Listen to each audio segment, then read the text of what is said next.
paparan program MTS Negeri 1 Sampang yang akan disampaikan oleh para waka. Kami persilakan.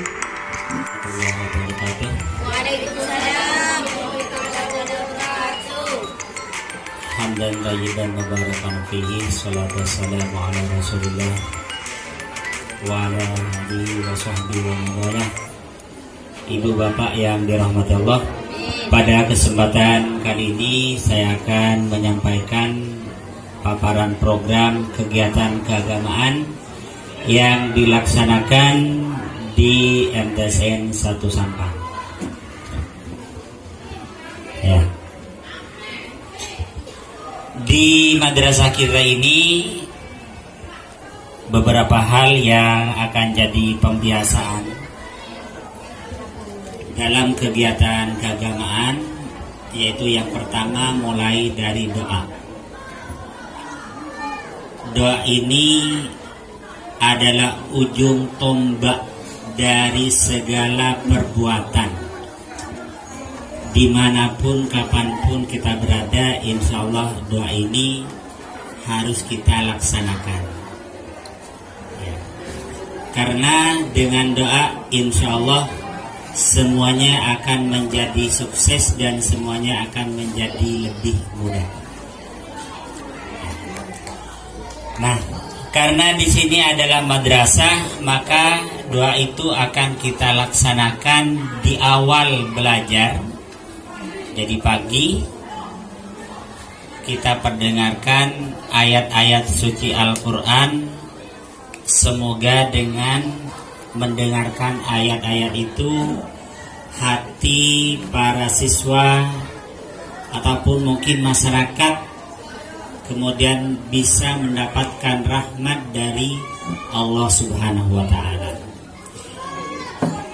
Maka doa belajar di sini dibacakan setiap hari di pagi hari sebelum belajar, yang isinya adalah Asmaul Husna. Salah satu jaminan terkabulnya doa yaitu dengan mengucapkan Asmaul Husna. Pasti dikabulkan oleh Allah Subhanahu wa taala. Jadi silakan Bapak Ibu juga kalau mau berdoa baca Asmaul Husna. Walillahil asmaul husna fad'uuhu biha. Ya, kemudian yang kedua, doa meminta kepada Allah untuk diberikan ilmu yang nafi dan bermanfaat. Jadi insya Allah di sini tadi sudah pembelajarannya oleh Wakaf Kurikulum. Ada pelajaran PI yang terbagi pada 4 atau 5 pelajaran. Di antaranya adalah akidah akhlak. Ketika diberikan materi-materi itu semoga bisa dilaksanakan semuanya. Kalau di madrasah kami yang akan mengawasi dan meneliti. Selanjutnya ketika pulang ke rumah kami serahkan kepada ibu semuanya.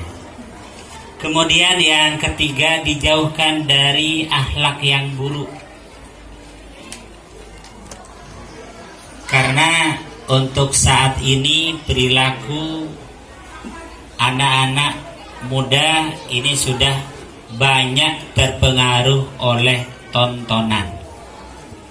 Sehingga kita usahakan dalam doa itu supaya terhindar dari akhlak yang buruk. Ya. Kemudian doa selesai belajar. Doa selesai belajar ini penutup pembelajaran, dan juga murojaah hafalan. Jadi surat-surat pendek dibacakan dulu, kemudian baru doa akhir pelajaran.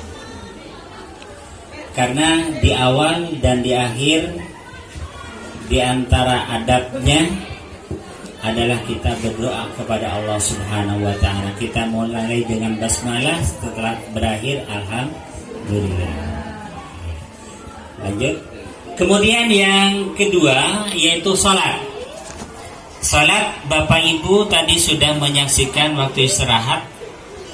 kita laksanakan sholat duha di waktu istirahat, dan ini dilaksanakan secara bergantian setiap jenjang. Jadi kalau hari ini kelas 7, besok kelas 9, kemudian lusa kelas 8, baru kelas 7 lagi. Dan minta tolong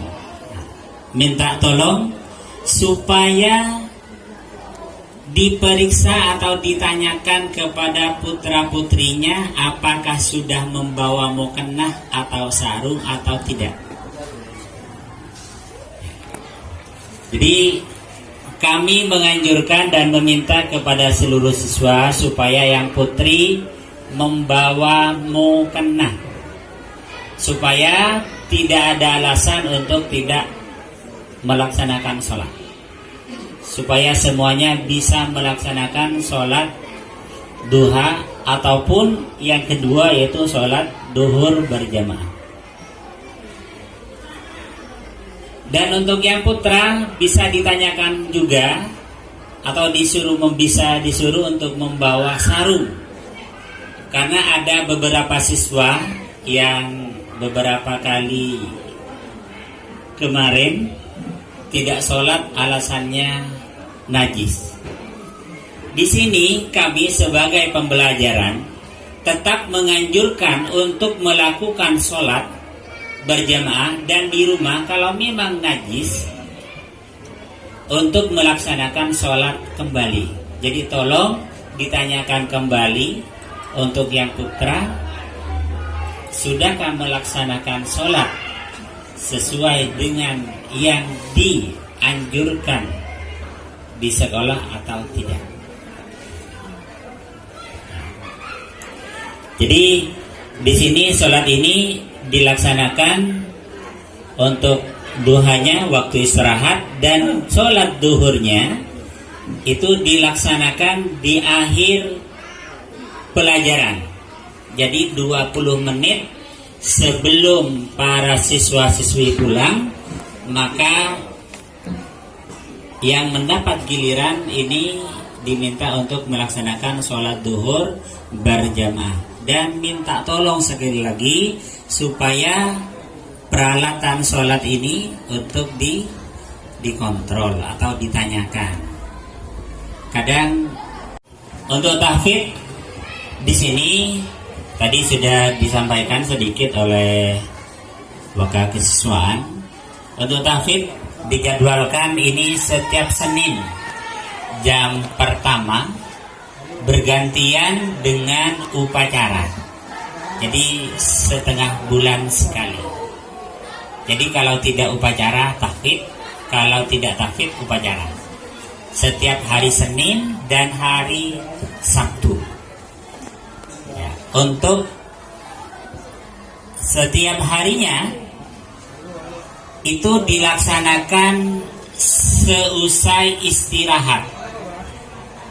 Jadi setelah selesai istirahat ini dilaksanakan pembacaan surat-surat pendek setiap kelas. Antara kelas 7 dan kelas 8 tidak sama.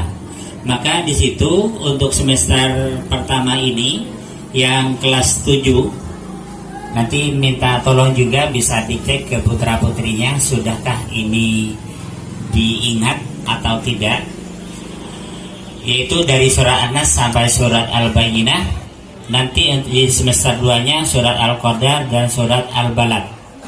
Kemudian untuk kelas 8 di semester pertama ini surat Al-Insyiqaq sampai dengan surat Al-Fajr. Di semester keduanya dari surat Al-Mutaffifin sampai surat An-Nazi'at. Untuk kelas 9 ini di semester pertama ada surat An-Naba dan surat Yasin. Surat Yasin ini insya Allah sudah banyak yang hafal. Kemudian untuk yang semester kedua surat Ar-Rahman dan surat Al-Waqi'ah. Jadi yang setiap hari itu dibacakan maksudnya supaya para siswa dan siswi tidak berat untuk menghafal. Dianjurkan satu hari paling 1 ayat cukup. Jadi setelah selesai 1 bulan itu sudah hafal dengan sendirinya. Kalau sudah dibaca setiap hari, jadi tidak akan memberatkan. Dan minta pertolongannya juga supaya ditanyakan paling tidak ditanyakan sudah hafal berapa surat, nah sudah hafal berapa ayat. Insya Allah dengan membaca Al-Quran, hati kita dan rahmat dari Allah akan turun. Ya, jadi dengan membaca itu, kalau 1 ayat saja, saya bilang 1 ayat saja diulang-ulang dari rumah, dari sini sampai rumah, dibaca 100 kali, itu akan sama dengan membaca sekali sebanyak 100 ayat. Ya, jadi 1 ayat dibaca berulang-ulang itu akan sama.